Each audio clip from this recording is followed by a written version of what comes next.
வணக்கம். G news 24x7 செய்திகளுக்காக செய்தி வாசிப்பவர் உதயகுமார். சோழவரம் மேற்கு ஒன்றியம் மற்றும் ஆரணி பேரூர் அதிமுக சார்பில் ஆண்டார்குப்பத்தில் பூத் கமிட்டி நிர்வாகிகளின் ஆலோசனைக் கூட்டம் நடைபெற்றது. திருவள்ளூர் வடக்கு மாவட்டம் சோழவரம் மேற்கு ஒன்றியத்தில் உள்ள 24 ஊராட்சிகளை உள்ளடக்கிய 59 பூத் கமிட்டி மற்றும் ஆரணி பேரூராட்சியில் உள்ள 12 பூத் கமிட்டி என மொத்தம் 71 பூத் கமிட்டி நிர்வாகிகளுக்கான ஆலோசனைக் கூட்டம் ஆண்டார்குப்பம் ஆளவந்தா திருமண மண்டபத்தில் நடைபெற்றது. இக்கூட்டத்தில் ஒவ்வொரு பூத் கமிட்டியிலும் 3 பெண்கள் 6 ஆண்கள் என மொத்தம் 9 பேர் கொண்ட நிர்வாகிகள் கலந்து கொண்டனர். இந்நிகழ்ச்சிக்கு மாவட்ட அவைத்தலைவர் பொன்னுத்துரை தலைமை தாங்கினார். இதில் சிறப்பு அழைப்பாளர்களாக திருவள்ளூர் வடக்கு மாவட்ட கழக செயலாளரும் பொன்னேரி தொகுதியின் முன்னாள் சட்டமன்ற உறுப்பினருமான சிறுனி MP பலராமன், சென்னை வடக்கு மண்டல தகவல் தொழில்நுட்ப அணி செயலாளர் பேராசிரியர் வினோத்குமார் ஆகியோர் கலந்து கொண்டு பூத் கமிட்டியில் உள்ள 3 பெண்கள் 6 ஆண்கள் என மொத்தம் 9 பேர் கொண்ட இக்குழுவினர்கள் மற்றும் கிளைக்கழக நிர்வாகிகள் மேற்கொள்ள வேண்டிய பணிகளை விளக்கி கூறினர். மேலும் 2026ஆம் ஆண்டு தமிழக சட்டமன்ற பொதுத் தேர்தலில் அதிமுக அமோக வெற்றி பெற்று எடப்பாடி K. பழனிசாமி தலைமையில் அதிமுக ஆட்சி அமைய மேற்கொள்ள வேண்டிய பணிகள் குறித்து எடுத்து கூறி சிறப்புரையாற்றி பேசினர்.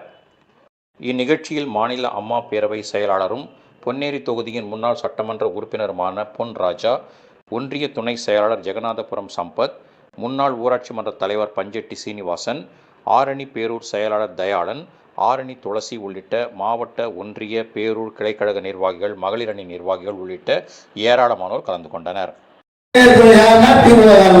அந்த திருட்டுத்தனத்தை ஒழுங்கினா நம்ம கையில நம்முடைய பொருளாதார சொல்ல மாதிரி அதாவது நம்முடைய ஆண்ட்ராய்டு மூலமாக அந்த செல்போன் வைத்துக் கொண்டுதான் பல்வேறு வித்தைகளை காட்டக்கூடிய சூழ்நிலை இன்றைய காலகட்டம். முன்னே போன்ற காலம் வேற, இந்த காலம் வேற.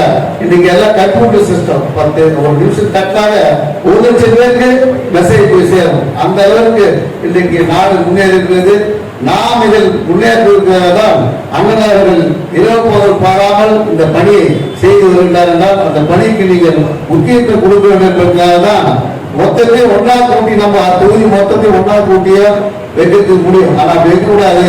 ஒவ்வொரு ஏரியாவும் வர ஒரு சோழர் ஒன்றியம்னா அந்த 24 ஊராட்சிகளை பூத்து தனியாகும். அதோட சேர்ந்து ஆரணி பேருக்கு சேர்ந்து வைக்கலாம்.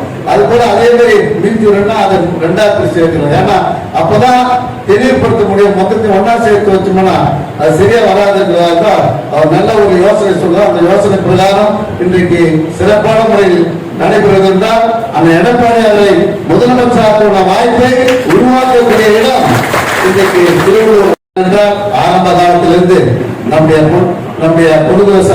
குருசாராஜா காலத்திலிருந்து இன்று வரையில் சிறப்பாக இருந்தால் நான் நிற்கும் போது அதிகமான வாக்கு வித்தியாசத்தில் ஜெயிக்கிறோம்.